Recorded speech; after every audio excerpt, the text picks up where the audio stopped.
It began with a box.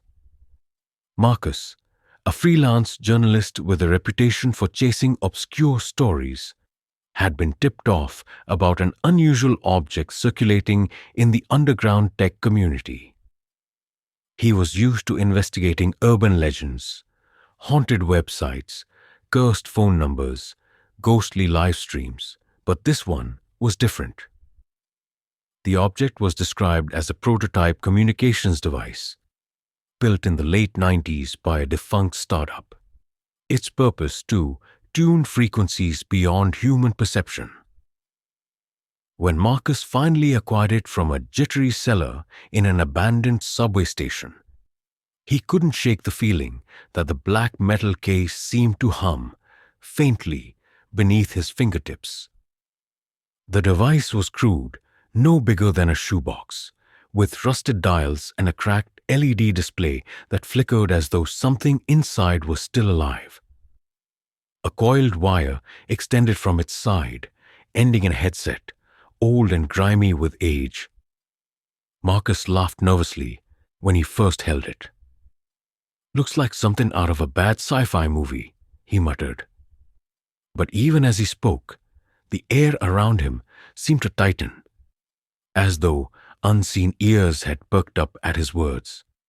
He carried it home to his one-bedroom apartment on the outskirts of the city, the kind of place where the hum of traffic was a lullaby, and the flicker of street lamps bled into his curtains. Setting the box on his desk, Marcus opened his laptop and began cross-referencing the rumors. Old forum posts from 2004 whispered of test subjects who claimed to hear voices through the headset. Others mentioned seeing things, faces in the static, shadows in their rooms when the device powered on. Several accounts ended abruptly, the posters never returning to the threads. By midnight, curiosity got the better of him. He plugged the device into the wall. Sparks spat briefly from the frayed cord, and the lights in his apartment dimmed, as if the machine was drinking the electricity. The LED display glowed a dull red, numbers scrolling too fast to read. Marcus slipped on the headset. At first, only static hissed in his ears, the familiar crackle of an untuned radio. But then, beneath the noise, a sound emerged, a faint whisper, soft, deliberate, like someone speaking just out of reach. "Marcus?" The voice was unmistakable. It was his own name, stretched and hollow, spoken by a throat not quite human. He ripped the headset off and stumbled back, staring at the device in disbelief. His heart slammed in his chest. No one else knew he had the machine. No one could have known his name. The room felt colder now, the shadows clinging heavier to the corners. "Glitches," he told himself, forcing a laugh. "Just auditory pareidolia." He was a skeptic, always had been, but the sweat prickling down his spine betrayed his unease. He poured himself a glass of whiskey, trying to shake off the dread. But even as he sat on the couch, glass in hand, he could still hear it, faint, muffled through the walls. A low, rhythmic whisper, repeating his name. Sleep never came that night. Every time Marcus closed his eyes, he felt the weight of something watching him. By dawn, his apartment was littered with scribbled notes, possible explanations, rationalizations, questions. But no matter how much he wrote, his eyes kept darting back to the black box on his desk. It sat there quietly now, the LED dark, as if nothing had happened. Yet Marcus knew, whatever signal it had pulled through, it wasn't gone. It was waiting. Marcus avoided the device for 2 days, telling himself he'd return it, smash it, or at least lock it away. Yet he couldn't. The box seemed to pull at his attention. Every time he walked past his desk, his eyes drifted to it. An gnawing curiosity whispered in his mind. What if you listened again? He rationalized that as a journalist, documenting this mystery might be his big break. After all, stories about cursed objects and paranormal encounters went viral all the time. It's just another case file, he muttered, but his hand trembled when he reached for the headset again. The second time he powered the device, the lights in his apartment flickered violently. His laptop shut itself off, the screen going black. Marcus bit down on his nerves and pressed the headset tighter against his ears. Static rushed in, followed by a long, low hum that felt like it was vibrating directly inside his skull. Then came voices, layered, overlapping, hundreds of them, murmuring as though he had stumbled into a crowded room of whispering strangers. "Can you hear us?" One voice rose above the rest. It was faintly distorted, and yet eerily familiar, like his late father's tone warped through an old tape recorder. Marcus's breath caught in his throat. Who are you?" he asked, unable to stop himself. The reply came not as words, but as an overwhelming chorus, so loud that Marcus tore the headset off in pain. The sound continued without the device, echoing in his apartment, as though the walls themselves had learned to speak. He staggered back, knocking over his whiskey glass. The liquid pooled across the floor, trembling as though something beneath the boards was moving. Then silence, crushing absolute silence. A sharp knock rattled his door. Marcus froze. Nobody visited him this late, and the rhythm of the knock was wrong. 4 slow taps, a pause, then 4 more, steady as a metronome. He forced himself to the peephole, but the hallway beyond was empty. Still, the knocking persisted, now echoing from within the apartment itself, as if coming from the closet, the cabinets, even the walls. "Stop it," he yelled, his voice breaking. The sound ceased instantly. When he dared look back at the desk, the device's display was glowing again. This time, instead of numbers, a single word scrolled across the cracked screen. "Listen." Marcus backed away, pressing himself against the wall. He wanted to run, to abandon the box, and never look back, but something rooted him in place. He realized with a shiver that the whispers hadn't just called his name. They had answered him. Whatever this machine was connecting to, it had noticed him now. That night, Marcus didn't bother trying to sleep. Every shadow in the apartment looked sharper, more alive. Every creak in the pipes sounded like a reply to an unspoken question. He sat at his desk with the headset on the table in front of him, staring at it like a venomous snake. He knew he couldn't resist forever, and somewhere in the back of his mind, a chilling thought pulsed with each heartbeat. What happens when it decides to speak first? By the third night, Marcus was unraveling. He had stopped answering calls, stopped eating properly, and his reflection in the bathroom mirror looked like a stranger. Eyes hollow, skin gray under the fluorescent light. Still, he couldn't stay away from the device. It had become an obsession, not unlike addiction. Every hour, he told himself, he'd destroy it. Yet every time he reached for the hammer in his toolbox, his hand froze. The idea of silencing whatever was on the other side filled him with dread. "They'll find me if I stop listening," he thought. The whispers had grown bolder. They no longer confined themselves to the headset. They spilled into his apartment like unseen visitors pacing the floor. Sometimes he would catch them in the shower drain, in the hum of the refrigerator, even in the faint buzz of the streetlights outside. The voices had cadence now, rhythm, chanting syllables Marcus didn't recognize.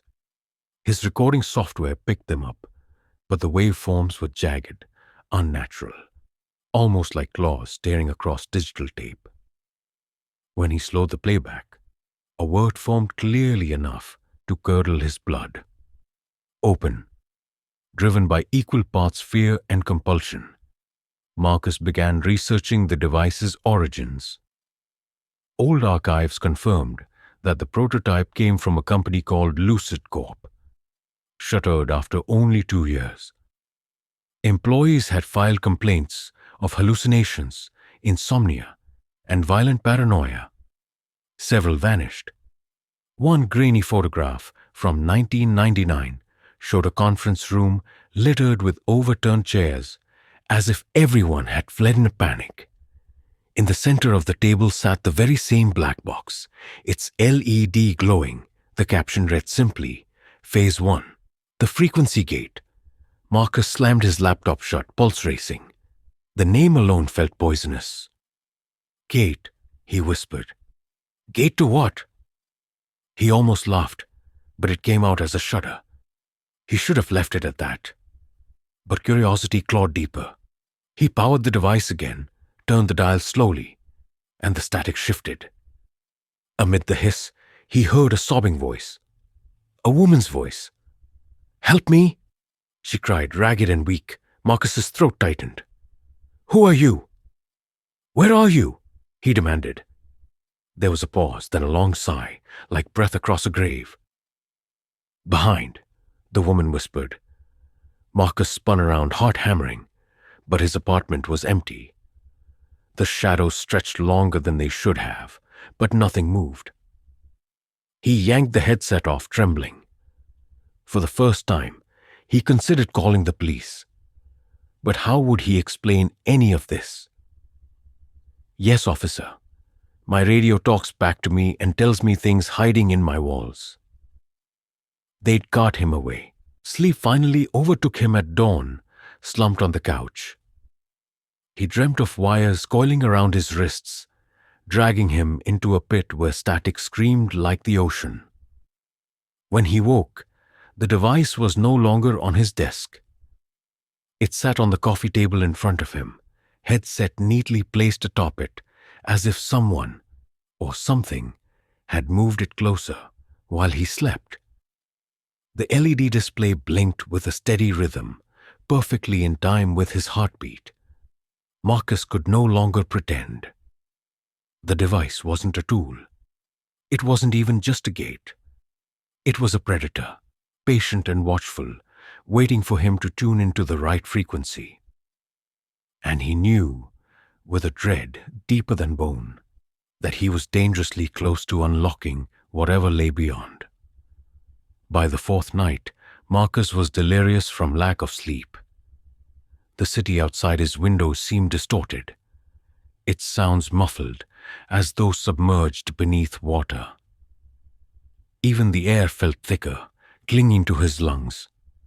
The device pulsed now without being plugged in, its cracked display glowing red in the dark like a malignant eye.